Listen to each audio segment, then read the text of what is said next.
I heard LeBron after the game have the audacity to take a shot at the backups. And I think you were going that direction because you made the same point. LeBron's line after the game was, they made up for their first half performance. Yeah. Woo. Did he lie? Whoa. Did he lie? Whoa. What lie, though? No lie detected. That's leadership. No, that, Skip. They save you, and then you take a shot at them. They dug the hole. Oh, you dig the hole, you pushed me in, and then you helped me out. Oh, I saved you. You dug the hole and pushed me in, you ain't saved jack. Wait, didn't the starters help dig that hole? All I know, did LeBron play in the first half? Did AD play? Yeah, LeBron did Danny Green and KCP and JaVale play? I don't know. Did they play? And yet, guess what Frank Vogel said after the game? He said, I had to take LeBron out after the third quarter because he was, and I'm going to use his word, he said he was, quote unquote, exhausted. Yeah. And I'm thinking, how do you get exhausted from contributing to a 13-point deficit? He had played 27 minutes, almost 28 minutes up until that point. Your guy's on load management. That's why he can't get exhausted because he doesn't play. But every other day. We'll get there. Well, he's been doing that for years. Oh, whoa. His San Antonio coach taught him that. Skip, I don't even know why. He won the championship and was MVP of the finals last year because that's how he did it. Well, LeBron James shouldn't even be playing no more. Okay, well, you know LeBron has won 3 championships, a 4-time MVP. So why the hell is he even playing the regular season? I do think he should load manage a lot more because he is much older than Kawhi Leonard. I can't tell. Much older. I can't tell. So which guy? Really? Which guy's in the wheelchair getting breaks every night? By the way, if you can't tell, there were 2 plays that happened late in the second quarter where I was thinking, LeBron, what are you doing? It did look a little washed. It did look a little sort of unathletic. If we could see these 2 plays, yeah. This is when Chicago's in complete charge of the game. And here comes LeBron on the first one. Watch this. He's expecting contact. Wait, LeBron. He tried to get contact. No, he tried to dunk it. Just dunk it. No. He almost missed the rim with the right-handed layup. What are you doing? Skip. LeBron, don't do that. So he's the first guy to miss a layup. But this is LeBron James. This is the GOAT. So Michael Jordan never missed a layup? I can show you clips of Michael missing dunks. And then here's another one. We got to see the second one. This happened just a minute or so later. Here's the second one. And he goes up and he's like, what? And he throws it over the rim. And I'm saying, LeBron, you're better than that. Oh, okay. Come on. And how many times on the show have I called him the greatest attacker of the basket we've ever seen in the history of the NBA?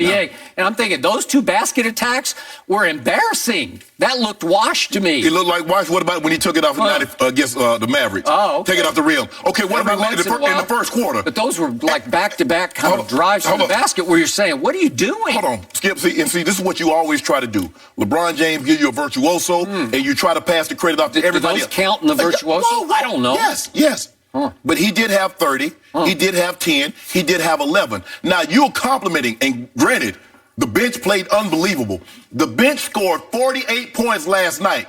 The Clippers bench averaged 55. Sweet Lou averages 20. Trez Harrell averages 19. That's why I picked the Clippers to win the championship. Okay, then. But hold on. But you can't pick them to win the championship and heap praise on them for their bench contribution, but blast LeBron James when he gets bench contribution? How do we do that? Well, because you didn't expect that from those guys because he's the king. What should we? Oh, no. I thought Kawhi Leonard was the best player in the NBA. See, if the old adage, I had a boss tell me, he said, Shannon, now you know that guy over there, he outwork you. But if I can just get him to come to work, Kawhi Leonard, he might have been the best player if he just come to work. Going into the year, did you predict that the Lakers bench was going to be equal to the Clippers bench? I don't think so. Skip. I didn't think you didn't see any of this coming. Well, did I expect Kyle Kuzma? Coming into the season, I thought Kyle Kuzma would be in the starting lineup. Well, I assumed he might still be. Right. So you got 15 points from him off the bench, and you got some contributions from Quinn Cook. If we can just get adequate, that was the thing last year, Skip, is LeBron James had to play so many minutes because when he was off the court, whatever lead they had dissipated, and if they behind when he came back in, they were further behind. They had no depth. But you keep talking about Kuzma. Kuzma in the first quarter was 1 for 6. After 2 quarters, he was 2 of 8. He was minus 13 at the half. I said he missed 12 of his first 13 threes after coming back. No, I ain't talking about no threes. I'm talking about 2s too. Hey, did he not catch fire? 0 for 2. Oh, he was 0 for 2 in the first quarter. And then it was, was he, 1 for 4? Shannon, what have I told you about Kyle Kuzma?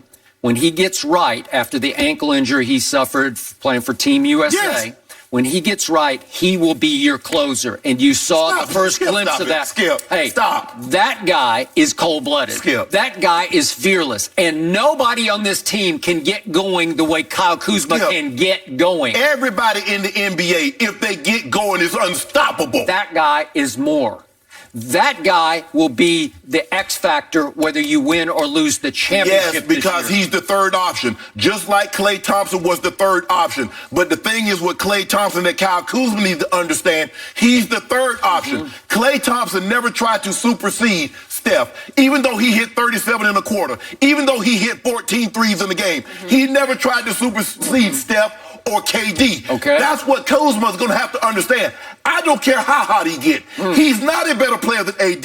He's not a better player than LeBron James. You know that. Better closer than either one of them. He's the better closer. So what? Why did he? What happened on opening night against the Clippers? I know it was a quote-unquote Clippers home game, but it was at Staples Center. And what happened? It sounded like a Lakers. They lost the game. That's what happened. They lost. In the fourth quarter, what happened? There was no Kyle Kuzma, and Anthony Davis went 0-4. He scored 0 points. He had 0 rebounds. Is that maybe 1 rebound? Zero. And wait, LeBron had 2 points. So they combined for 2 points in the fourth quarter of a winnable game. Skip, I remember you saying the very same thing about Kawhi in the playoffs last year. I did. When all these other guys continue to say it. But now he's the best. Hold on. How can you not be a closer in the fourth quarter and be the best player? That's what you just. So their closer is Lou Williams, but I've said that from the start. Skip, stop. You and I both know the ball will be in LeBron James's hand at the end of the game. And he will make the decision who gets the ball. But see, here's the thing that you get upset about. Why wouldn't LeBron James pull up and take the three? Now, he passed to Danny Green. Danny Green hits the three. You say LeBron should have taken the three. See, this is what you're going to do. If LeBron James passes the ball to Kyle Kuzma, he hits the shot. He's the closer. Why would LeBron James take that shot? He can't win. How does he win? I don't know how they won that game with him pushing the clock down to the last tick, going completely cross-court to Danny Green on a play that clearly was designed for him to take the last shot. It was. You're not going to swing the ball completely around. You got 6 seconds. 6 seconds? Do you know how? Skip. Nope. Guys can go. The guys can go from the list of the wait a second. So LeBron in the sideline huddle co-signed on Frank Vogel calling the last shot play for Danny Green. Boy, if you're the man, you just say, stop. Remember when LeBron got mad in that playoff game at Chicago? Do you remember that one against Derrick Rose's team? He said, no, give me the damn ball. You put the ball in LeBron's hands, and you let him make whatever decision, and you let whatever decision is going to have to be a 3-point decision because you're down 3. But whatever he decides, you live with it. That's why I say you can never go wrong if you make the right decision. You live with that. It turned out okay. Don't get mad. Yeah, it went pretty shaky. As soon as he put the ball on the floor and went to the rim, I said, what are you doing? You know what I said? Dead shot Green in the corner. Oh, did you? You got to worry. You got to worry about the inbound, Jenny, and they forgot about it. That happens on a last-second play, not on a 6-second play. And by the way, was part of the play practice that Dwight would grab the jersey of Seth? No, Dwight Howard was supposed to set a better screen. Okay, he got caught watching too. He got caught watching like what LeBron, because he knows LeBron about to do something spectacular, and so he watching LeBron and almost let Seth Curry roll up out of there. But we grabbed him; they didn't see it. Long arm of the law. Dwight Howard got a little. So you know what I love about LeBron's teams, and it's just consistent through the years, and it happened again last night. They win more than they lose. You would have thought they beat Michael Jordan's Bulls last night. They were celebrating like they had won a championship. I've never seen anything like it before. They should have been a little bit ashamed that what happened in the fourth quarter didn't happen in the first quarter against a bad basketball team. Are you kidding me? So hold on. You remember when they went? Hold on. I remember when the Bulls won 72 games. They got beat by the Bobcats. They got beat by the Bobcats, the worst team in the NBA. So it happens. So what are you talking about? What I'm talking about is they won 72 games. Is this team going to win 72? Are they NBA players? You keep telling me that. Yeah, I mean, did Jordan's team celebrate wins? I covered the 98 Bulls. They didn't celebrate anything. They were going to celebrate Game 6 at Utah. That's what they were going to celebrate. They were yes, you're happy. You're down 19 points on the road, and you somehow find a way to win a ball game that you probably should have lost.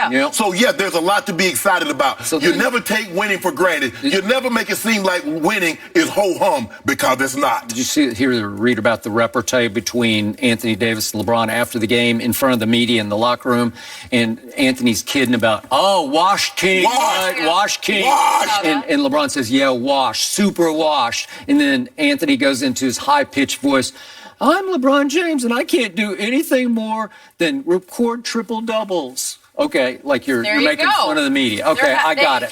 So speaking of those triple doubles, shall we? Okay, this is LeBron's third in a row. That ties his career high for triple doubles in a row. And the last time any Laker did it was Magic had 4 in a row back in 1987. LeBron was just a little bitty boy. Now, just for a little bit of perspective for our viewers out there, there's a guy who used to play in Oklahoma City who's only 6 feet 3 inches tall. LeBron's 6'9" versus 6'3". His name's Russell Westbrook. Okay. And that guy went 3 straight years averaging a triple-double. Okay. So he's averaging double-digit rebounds, something LeBron just doesn't do. No, he doesn't have to. Hold on. And by the way, that same little guy in Houston, he's just a tick off a triple-double so far this year. He's 21, 10, and 9. And tell the people at home, what did he do the other night? What did he do the other night, Skip? Well, I know, but we're just talking about triple-doubles. We're talking about resting. He's resting. He's 5 years younger than LeBron James, and he's resting. I won't criticize LeBron for resting. Hold on. Yes, you did. Because I remember with LeBron James in 2016 and 2017, when he was sitting out games, you came out here with a stat. Michael Jordan played 9 seasons in which he played all 82 games. He had another season in which he played 80 and another in which he played 78. The only time Michael Jordan didn't play the bulk share of the games, it was he broke his foot. That's what you did. That's history. Wait. LeBron is now in year 17. And he's still giving it to you. You better start resting. You're going to play all 82? We might. Go ahead. We might. Be my guest. We might. Yeah, and then we'll see. He said, you know what? You know what? You do need some excuses for the postseason, because then when he has one of those games, you can say, he's just worn out. And guess what? As Frank said after the game, he's exhausted. Hey, he might, Skip. He might have a game. But LeBron James says, I can rest when I'm dead. Right now, I'm playing basketball. I'm at the apex. He's a Duba lion. Yeah. Those don't happen very often. What I heard, he's at the apex. Remember Game 4, 2015, when LeBron's up 2 games to 1 in his house. Wait a second, you just used history. He's up 2 games to 1, and he comes up little in his house against Golden State before they were Golden State. And what did I hear after the game? Everybody told me he just ran out of gas. Hold on. I'm trying to figure out how you can be Golden State before you got Golden State and you got the MVP on your roster. Was Steph Curry not the MVP the first year they won the title? Yes or no? No. Who's the MVP? Iggy. Is that what you're talking about? In the regular season. Oh, in the regular season. Yes. Well, Iggy was the one. So how can I'm trying to figure out how can a team not be a team if they got the MVP? So the Bucks are not the Bucks. So Giannis is the MVP, but the Bucks wasn't the Bucks, right? Is that the logic we using? I don't know what your logic is. You lost me. It escapes me. You said Golden State. You said LeBron lost to Golden State before they became Golden State. He did. Although they had the regular season MVP on their roster. Okay. How can you not be a great team and have the MVP? Okay, how can you be up 2 games to 1 with Game 4 in your house and not close that deal? Well, how you be down 3-1 and come back and get them? Are you telling me Steph is better than LeBron? No. Okay, well, that's what I think that's where you're going. I don't know. I've never said that, but there have been people that have said that. I haven't. Oh, you just think Kawhi's better. Right now. So just to say, how's he better? Well, because LeBron's old. Oh, I can't tell. Yeah. I can't tell. Should we see those layups again? I don't know. Maybe not. I didn't want to. I didn't want to show you the dunks. I didn't see. I don't put a whole lot of footage, but they saw it. Everybody saw it last night because it's on NBA TV. I watch it on Laker Nation. Well, you have 691. You have no choice here because it will not show you the game on NBA TV. But I'm talking about, you have to watch it on 691. I'm talking about the people that does not live in the LA County area. I got it. What the Lakers have is the league's best record. Hold on. It's over. It's over. I want to make sure I'm hearing you. We got the what? League's best record. And what LeBron shoot their free throw percentage? What's that? Still feeling good about it? I feel real good about that 17-3 record I'm going to have. I feel real good about that. You got that one. We got to switch gears. Stop talking. It's over. You tried to jinx me. Enough LeBron. We'll hit him again. We're transitioning to Cam Newton because he might be saying goodbye to the Panthers. We'll discuss that next. Don't forget, you can check us out every day on the Fox Sports channel on SiriusXM. We'll be right back. And I won't back down.